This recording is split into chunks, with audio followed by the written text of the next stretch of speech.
नमस्कार मित्रांनो, पश्चिम महाराष्ट्र असो किंवा कर्नाटक किंवा साऊथकडून येणाऱ्या प्रत्येक माणसाला जेव्हा पुण्यामध्ये यायचं असतं तेव्हा सगळ्यात पहिलं पुण्यात स्वागत होतं ते म्हणजे कात्रज चौकाने आणि कात्रज चौकातील गर्दीने. आणि ह्याच कात्रज चौकातील ट्रॅफिकच्या प्रश्नाला सोडवण्यासाठी कात्रज चौकामध्ये कात्रज उड्डाणपूल बांधण्यासाठी गेली बरेच महिने म्हणा किंवा वर्षे म्हणा काम सुरू आहे. मात्र हवी अशी प्रगती येथे होताना दिसत नाही. सध्या देखील बरेचसे भूसंपादन हे सरकारकडून करण्यात आलेले आहे, मात्र तरी देखील बरेचसे भूसंपादन अजूनही बाकी आहे.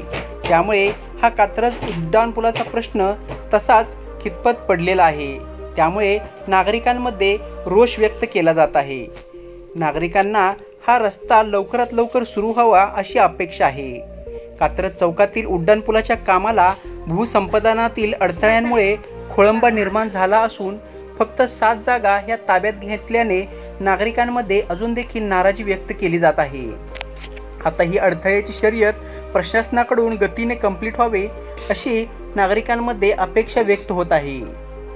चौकातील उड्डाणपुलाच्या कामामध्ये निर्माण होत असलेले अडथळे काही केल्या कमी होताना दिसत नाहीत. चौकातील वाहतूक कोंडी आणि भूसंपादनाच्या अडथळ्यांची शर्यत पार करत उड्डाणपुलाचे काम राजा सोसायटी चौकातील एकूण 11 जागा अडथळा ठरत होत्या त्या जागा ताब्यात घेणे अत्यंत गरजेचे असताना देखील यामधील केवळ 7 जागा ताब्यात घेतलेल्या आहेत. भूसंपादन विभागाकडून कामाला गती देत या जागा लवकरात लवकर ताब्यात घ्याव्या अशी अपेक्षा नागरिकांकडून व्यक्त होत आहे. मालमत्ता विभागाने आता जागा ताब्यात घेण्याचा चेंडू हा भूसंपादन विभागाच्या कोर्टात टाकला आहे. भूसंपादन विभागाकडून जागांची नुकतीच मोजणी देखील करण्यात आली आहे. त्यानुसार भूसंपादन अधिकाऱ्यांकडून सक्तीने जागा ताब्यात घेण्याची कारवाई करण्यात येणार आहे. मोजणीनंतर भूसंपादन विभागाने हरकती आणि सूचना देखील मागवलेल्या आहेत. त्यासाठी 1 महिन्याची मुदत आहे. आतापर्यंत एकूण 4577 चौरस मीटर जागा ही अडथळा ठरत होती. त्यापैकी सुमारे 9 कोटी रुपये मोजून 2139 चौरस मीटर जागा ताब्यात घेतली आहे. तर उर्वरित जागा ही अजून देखील 2438 चौरस मीटर ताब्यात घ्यायची बाकी आहे. त्यामुळेच नागरिकांमध्ये अजून देखील संभ्रमावस्था आहे.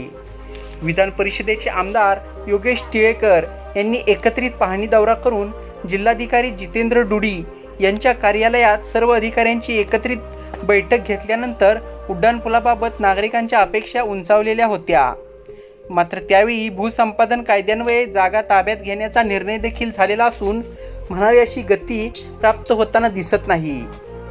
मागील 2 महिन्यापासून भूसंपादनाच्या कामाला हवी तशी गती न मिळाल्याने उड्डाणपुलाचे काम डिसेंबर अखेर पूर्ण होईल का याबद्दल साशंकता निर्माण झालेली आहे. श्वेता दारुणकर ज्या विशेष भूसंपादन अधिकारी आहेत त्यांच्या म्हणण्यानुसार उड्डाणपूल उतरविण्यासाठी लागणारी संपूर्ण जागा ही ताब्यात घेण्यासाठी किमान 6 महिन्याचा अवधी लागणार आहे. त्यामुळे 6 महिन्याच्या अवधीत जागा ताब्यात येण्यास लागल्यानंतर पथविभागामार्फत पुढे किमान 3 महिने तरी सेवा रस्ता करण्यासाठी अवधी लागेल. त्याशिवाय उड्डाणपूल उतरवता येणार नाही, कारण वाहतूक त्या सेवा रस्त्यावरून वळवणे गरजेचे आहे. त्यानंतरच उड्डाणपूल उतरवण्याचे काम सुरू होईल. त्यामुळे उड्डाणपुलाच्या कामाला पुन्हा मुदतवाढीशिवाय पर्याय राहणार नाही. जिल्हाधिकारी यांच्या मार्गदर्शनाखाली आम्ही सक्तीने भूसंपादन करत आहोत. पुणे महापालिकेने तडजोडीने काही जागा ताब्यात घेतलेल्या आहेत. उर्वरित जागेचा आम्हाला प्रस्ताव मिळालेला आहे आणि त्यावरती काम देखील सुरू झालेलं आहे. या प्रक्रियेनुसार मोजणी झालेली असून जागा ताब्यात घेण्यासाठी किमान 6 महिन्याचा कालावधी लागणार आहे. नागरिकांमधील रोहन सुरवसे पाटील यांच्या मते उड्डाणपुलाच्या कामात सातत्याने अडथळे निर्माण होत असून कामाला 2 वेळा मुदतवाढी देखील दिली आहे.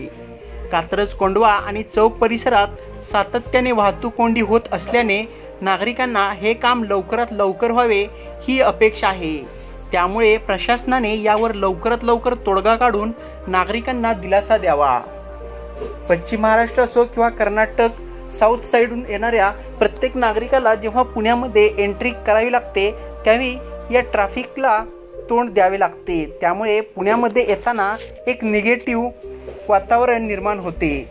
त्यामुळे सर्व नागरिकांकडून सरकारला अशी अपेक्षा आहे की पुण्याचं प्रवेशद्वार असलेल्या कात्रजचा कायापालट करावा आणि तेथील नागरिकांना देखील त्याचा लाभ व्हावा.